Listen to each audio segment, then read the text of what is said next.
Bismillahirrahmanirrahim. Assalamualaikum warahmatullahi wabarakatuh. Perkenalkan, nama saya Rina Juniati dari kelas FM 18D. Di sini saya akan memaparkan materi mengenai dua hal. Yang pertama yaitu NPL atau Non-Performing Loan, dan yang kedua ada rasio CAMEL, dikenal dengan Capital, Asset Quality, Management, Earning, and Liquidity. Yang pertama, kita akan membahas NPL atau Non-Performing Loan. 1. Pengertian NPL. NPL adalah salah satu indikator kesehatan aset suatu bank. Indikator tersebut dapat berupa rasio keuangan pokok yang mampu memberikan informasi penilaian kondisi pemodalan, rentabilitas, risiko kredit, risiko pasar, serta likuiditas. Yang kedua yaitu standarisasi tingkat NPL. Rumus perhitungan untuk NPL adalah seperti yang terlampir, yaitu rasio NPL sama dengan total NPL dibagi total kredit dikali 100%.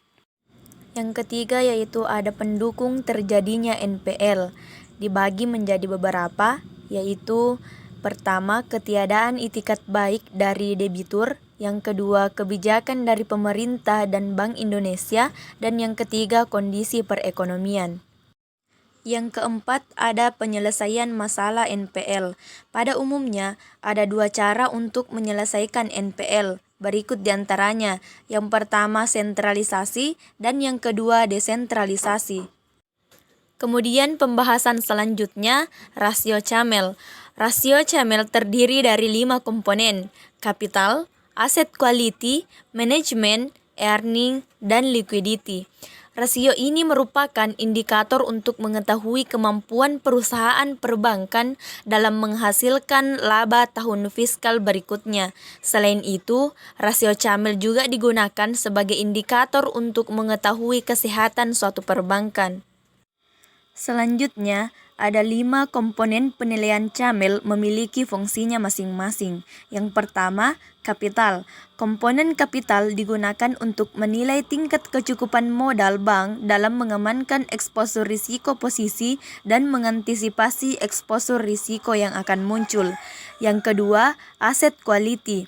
Komponen aset quality digunakan untuk menilai kondisi aset bank, termasuk antisipasi atas risiko gagal bayar dari pembiayaan yang akan muncul. Yang ketiga, manajemen. Komponen manajemen digunakan untuk menilai kemampuan manajerial pengurus bank dalam menjalankan usaha sesuai dengan prinsip manajemen umum, kecukupan manajemen risiko, dan kepatuhan bank terhadap ketentuan baik yang terkait dengan prinsip kehati-hatian dan komitmen bank kepada Bank Indonesia. Yang keempat, earning. Komponen earning digunakan untuk menilai kemampuan bank dalam menghasilkan laba. Yang kelima, liquidity. Komponen liquidity digunakan untuk menilai kemampuan bank dalam memelihara tingkat likuiditas yang memadai, termasuk antisipasi atas risiko likuiditas yang akan muncul. Kemudian selanjutnya yaitu sistem perhitungan nilai CAMEL. Adapun sistem perhitungan CAMEL, nilainya dihitung dengan menggunakan 7 indikator, yaitu 1.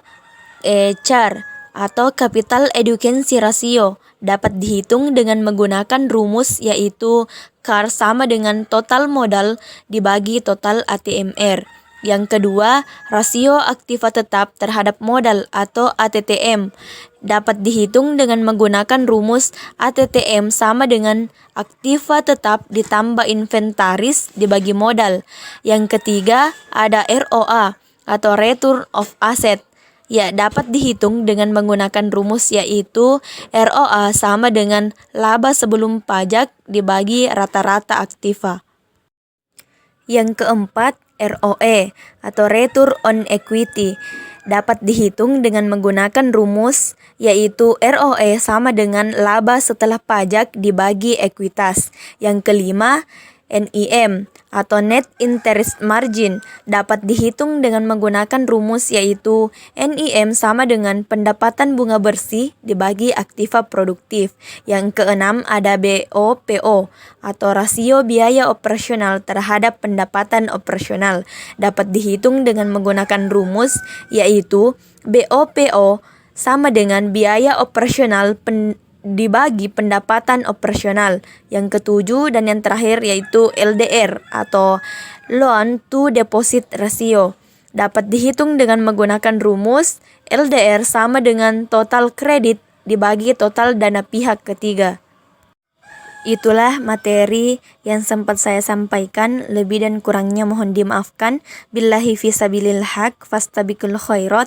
Wassalamualaikum warahmatullahi wabarakatuh.